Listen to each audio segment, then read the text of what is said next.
All right, shortly after my car exploded, my mom let me borrow her car, and almost immediately I crashed it and totaled it. So technically this is a part 2 to my last story where I talk about my car just deciding to randomly explode. If you haven't seen it, I posted it last week, so go ahead and check it out, and it just might make this story seem a little bit worse. So pretty much what happened is the day my car exploded, my mom did what all amazing mothers do, and she swooped in to the rescue. Now, she didn't have to give me her whole car, but that's what she did. Now, sometimes my mom can be a little dramatic. I think that's where I get it from. But right off the bat, she was like, "Oh my God, did the fire get you? Baby, are you okay?" I was like, "It's okay, Mom, calm down. The fire happened while I was sleeping." Once I was able to calm her down, she was like, "Baby, I'm so glad you're not hurt from the fire. I'm just glad you're okay. I'll tell you what, take my car, take it, drive it. I don't care." Now, this was real sweet. My mom actually, she worked right across the street from where she lives. So she technically didn't even drive a lot anyway. But nonetheless, like, there was no hesitation. She just let me take her car. Little did she know that was the last time she'd ever drive that thing. So on this particular day when I'm driving my mom's car, I'm driving through this intersection, which is ironically right outside of my mom's apartment complex. And there was this guy who was making a left-hand turn.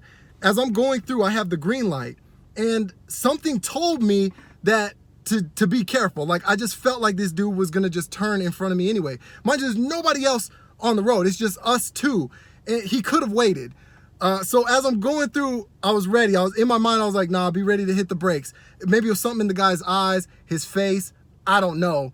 But as soon as I get to the intersection, he decides, nah, I'm gonna take it.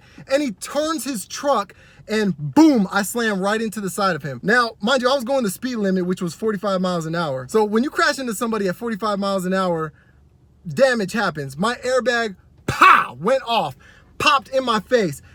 First of all, I didn't even know an airbag was hot. That thing came out hot. It burnt me. It burnt my arm.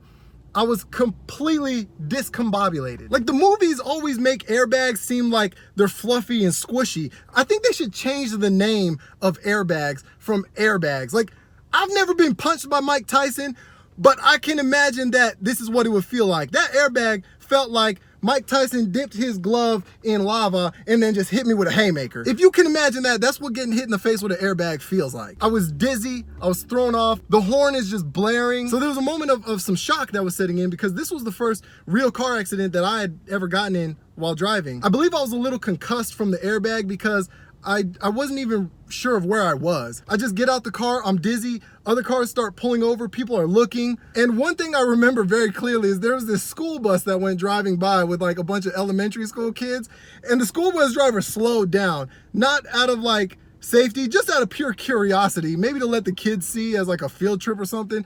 I don't know, but the bus driver slowed down, and I remember hearing all the kids with their faces at the window like, "Wow, oh my God, wow, look at this." Like, I remember that. And then I just remember feeling angry toward this guy. Like, I wanted to fight this guy, but then logic started setting in, and I was like, nah, contact authorities, let's handle this the right way. I remember dreading having to call my mom to tell her that I crashed her car and that it's gone. I was like, she's gonna be mad at me.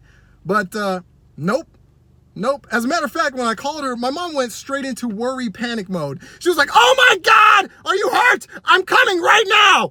My mom booked it to the location. I don't even know if I gave her the address of where I was. I don't know. Maybe it's just like mom radar senses or something. Maybe it's because the accident happened right outside her apartment complex. I don't know, but she showed up in like 2 seconds. Nobody will arrive to an area faster than a worried mother. Like, maybe all first responders should just be made up of a bunch of worried moms because they will show up in record time. But thankfully my mom got there. The police were asking me if I wanted to take an ambulance to the hospital.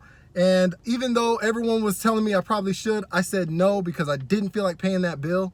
And we just went to the doctors. Everything was fine, nothing was broken. I walked away with my health, and I'm thankful for that, all my limbs. But I'm glad I handled everything the right way, going through the proper channels and authorities, because about a year later, your boy got a fat check. So, you know, that was cool. To this day, like, I still get nervous when I go through an intersection and I see the car on the other side that's making a left-hand turn, because in my mind, I'm like, man, they're gonna turn in front of me. So I'm always a little cautious going through intersections. It was a traumatizing experience. But I guess moral of the story, listen to your gut. My gut told me something was up, this dude was gonna turn. I felt that, and so I was a little more cautious. And maybe because I was a little more cautious, I was more aware and I was able to hit the brakes faster, which, I don't know, it could have saved me a broken nose or a chipped tooth. I don't know, or worse. But yeah, thankfully I walked away with all my limbs in my life. So yeah, thank you, Mom, for letting me borrow your car, and thank you for not getting mad for me completely destroying it.